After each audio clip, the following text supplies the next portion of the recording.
Bienvenue dans Sous la couette, le podcast de méditation enregistré sous ma couette. Sous la couette, tout est possible.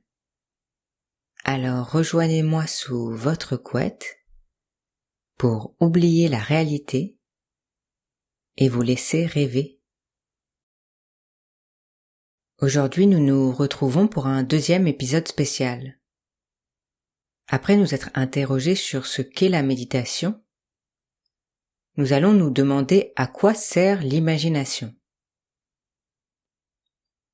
On oppose souvent l'imagination à la réalité.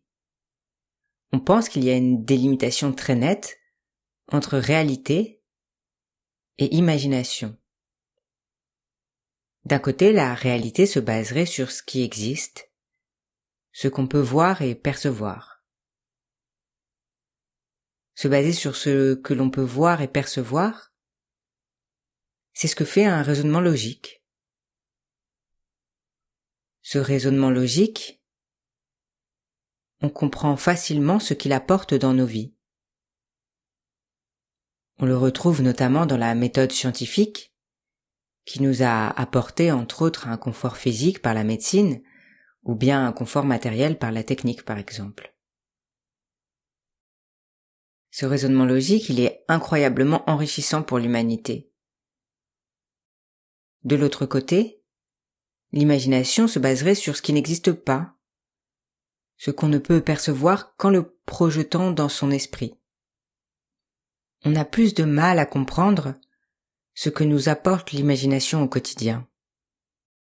Parfois même on la dénigre, ou on la relègue à quelque chose qui appartient à l'enfance, qui n'est pas vraiment sérieux.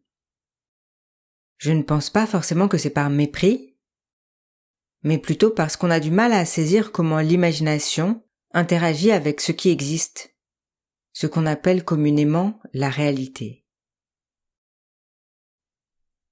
Allons donc mettre en lumière la vertu de l'imagination dans nos vies.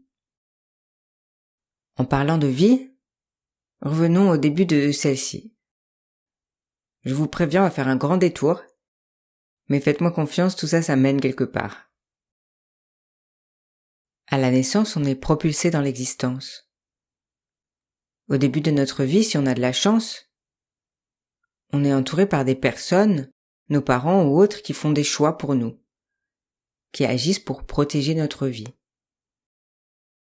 Au fil du temps, à force de grandir, de développer des capacités de raisonnement, d'action, on devient de plus en plus responsable de notre vie, de cette individualité qui est la nôtre.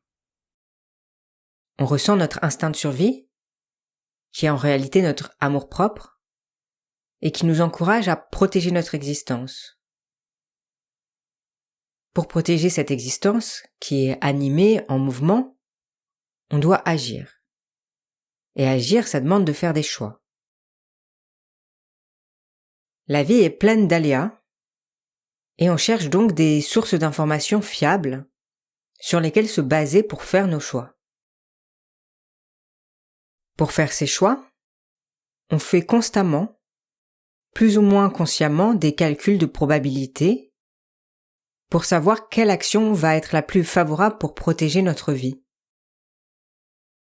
Ces calculs se basent d'une part sur les informations que l'on a recueillies à travers notre propre expérience, et d'autre part, par les informations que l'on recueille dans notre environnement, à travers l'éducation que l'on reçoit et la société qui nous entoure. Cette société qui nous influence fait exactement la même chose que nous, à une échelle plus grande. Depuis des millénaires, les êtres humains essayent de stabiliser le réel, de trouver un sens à la vie sur lequel se baser, pour justement s'assurer de faire des choix prospères face à l'instabilité inhérente à notre environnement. Consciemment et inconsciemment, on analyse collectivement l'histoire, notre expérience passée, pour édifier un archétype de vie à suivre qui profiterait le plus à l'individu et au groupe. Puis on diffuse cet archétype à travers la société et la culture. Pour être heureux, il faudrait avant tout s'enrichir pour acheter une maison. Sinon, on risque de vivre dehors à la merci des éléments. Ou par exemple, il faudrait se marier et être entouré de plein d'amis car sinon on risque de finir seul, sans le soutien du groupe pour nous protéger. À l'échelle individuelle et à l'échelle collective, on retrouve donc le même fonctionnement. On analyse ce qui s'est produit et on se base sur cette analyse pour faire des choix qui rassurent notre peur de mourir et de souffrir. Et on pense que ce fonctionnement nous mènera à la prospérité individuelle et collective. Ce fonctionnement logique, basé sur notre observation et notre analyse du passé, nous paraît très fiable face à toutes les variables de la vie. Cependant, au cours de notre existence, un problème se pose. Le choix logique au vu de la société ou de notre expérience passée n'est pas forcément celui dont on a envie profondément.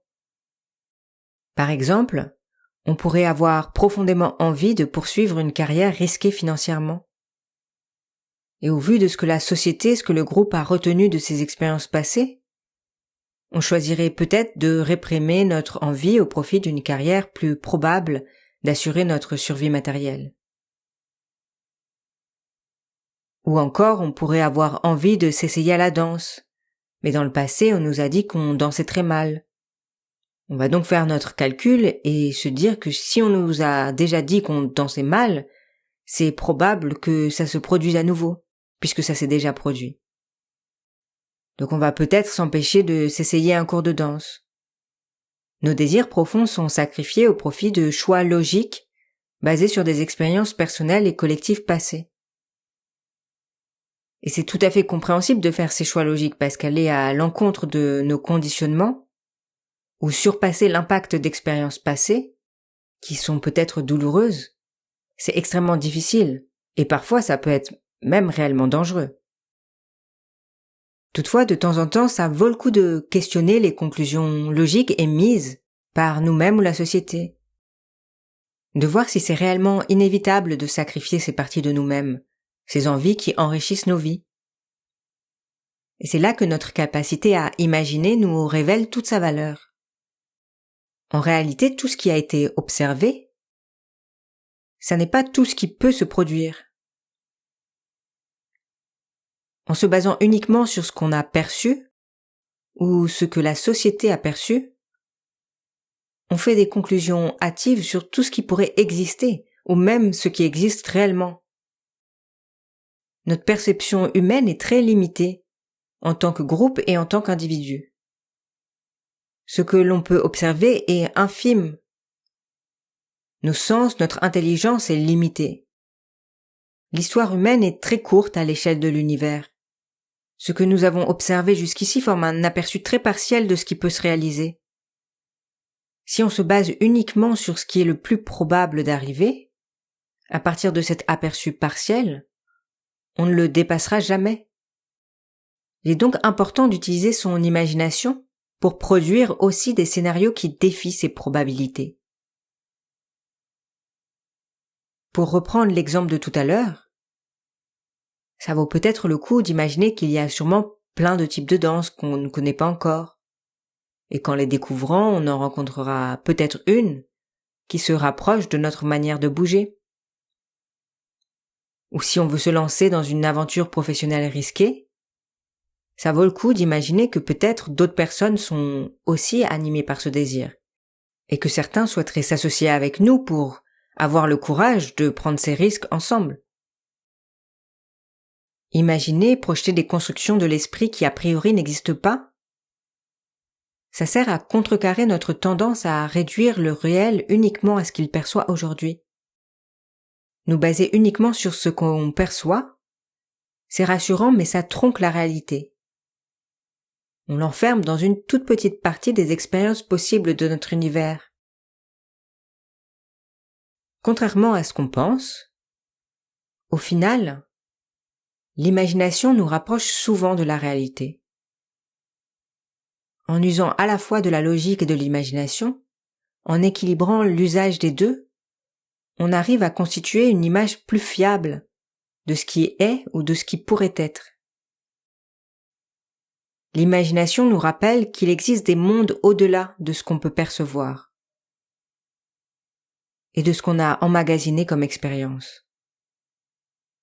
Et que ces mondes peuvent entrer dans notre expérience de vie. Pour cela, on a besoin de les considérer comme possibles dans notre esprit et de faire des choix à partir de cette partie de la réalité qui nous est encore inconnue.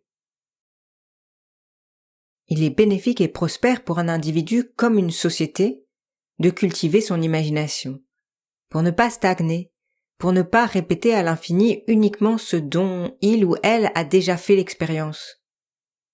À l'échelle d'une société, c'est pour cela que l'art est important. Sur le long terme, on a besoin en tant que groupe de construire des imaginaires collectifs non pas seulement à partir de ce qui a existé, mais aussi à partir de ce qui pourrait advenir. C'est ce qui garantit qu'un groupe reste libre, qu'il se laisse la chance de se transformer pour s'éloigner de l'injustice et de l'inégalité, et de réellement assurer la pérennité de la diversité et de la richesse humaine. À l'échelle de l'individu, en cultivant son imagination, en faisant des choix basés sur ce qu'on ne perçoit pas encore, des choix un peu fous, on s'offre la chance de faire l'expérience d'un réel qui attend d'être découvert. Pour développer son imagination, on peut s'inscrire à un cours d'expression plastique, de chant, d'improvisation, se mettre à écrire des poèmes, dessiner dans son temps libre, jouer à des jeux de rôle. Ça a l'air de peu, ça a l'air frivole, mais ça entraîne notre cerveau à rester ouvert. Ainsi, on est plus proche de la réalité que si on ne voyait la vie qu'à travers le prisme de la logique. Les choix de vie que l'on fait à partir de cette ouverture d'esprit, de ces envies profondes, ça n'est peut-être pas des choix dont on verra les bénéfices immédiatement, mais c'est peut-être ce qui nous permettra de nous sentir épanouis dans 20 ou 30 ans.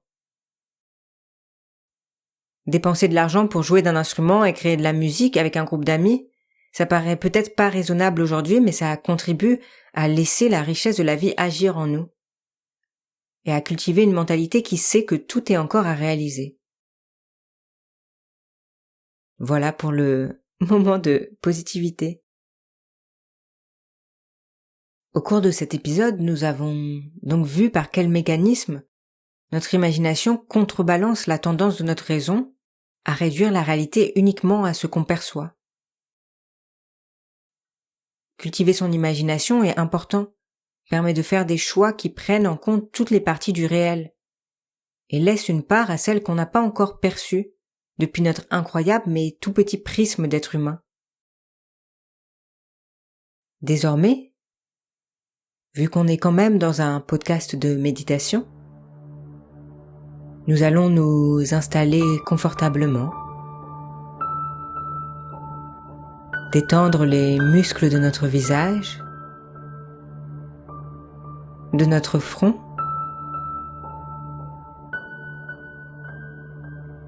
de notre mâchoire,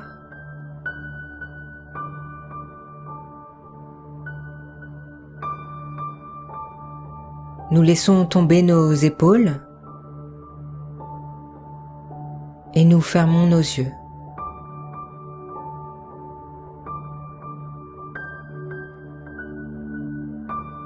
Inspirons et retenons notre souffle avant de vider tout l'air de nos poumons.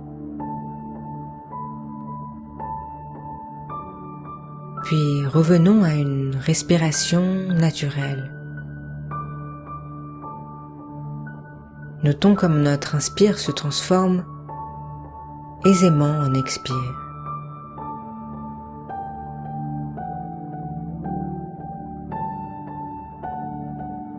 Observons à quel point nous aimons peut-être laisser notre expire s'allonger.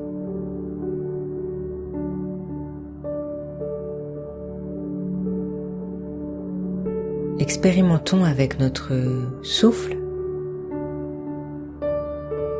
et voyons ce qui nous fait du bien. Nous sommes présents à nous-mêmes et aux sensations de notre corps. De la fatigue qui nous traverse peut-être, ou au contraire de la relaxation plaisante qui prend le dessus.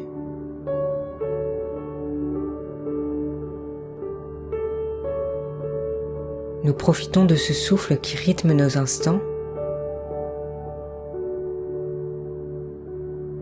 et nous allons imaginer que certaines choses, quelque part, dans l'espace, dans le temps, sont possibles.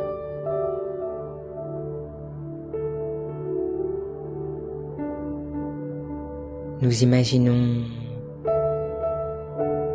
des talents cachés qui sommeillent en nous. Nous imaginons des coups de pouce de l'univers.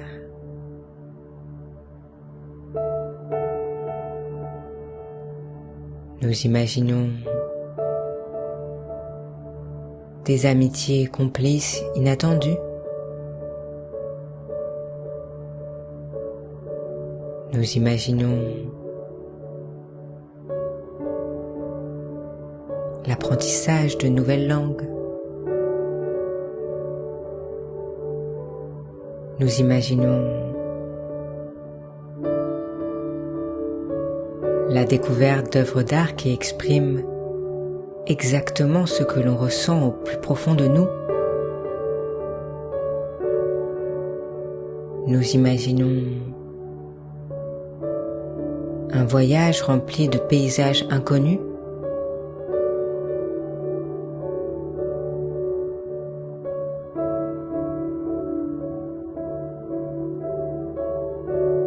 Et puis nous imaginons un rêve, un projet qui nous tient à cœur, qu'on a laissé de côté mais qui pourrait peut-être exister si on lui laissait un peu plus de place dans notre psyché.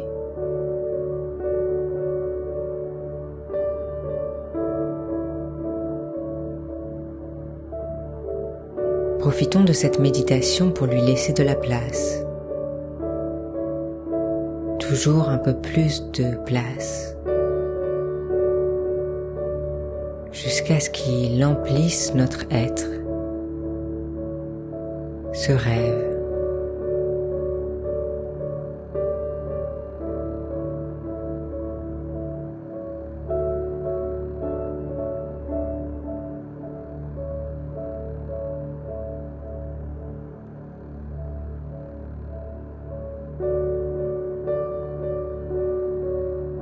Et pour ne pas oublier ce rêve, nous allons l'inscrire sur un post-it. Visualisons ce post-it, notre main y écrivant notre rêve, et plaçons ce post-it sur notre frigo. Celui qu'on voit tous les jours et qui va nous aider à choisir de temps en temps de poursuivre nos envies.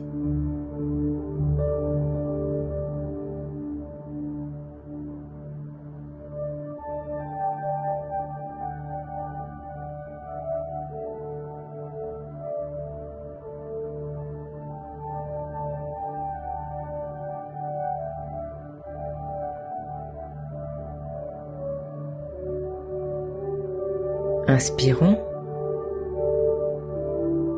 expirons et revenons tranquillement aux sensations de notre corps.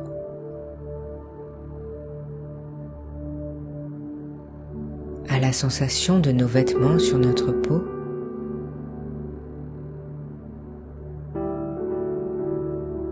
la température de la pièce dans laquelle nous nous trouvons.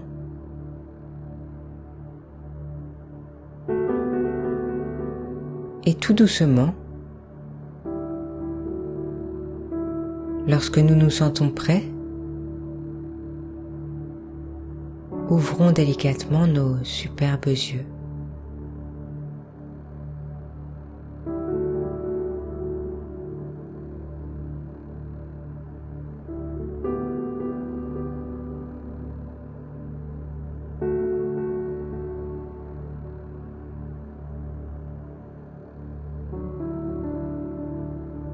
Je vous remercie de votre présence.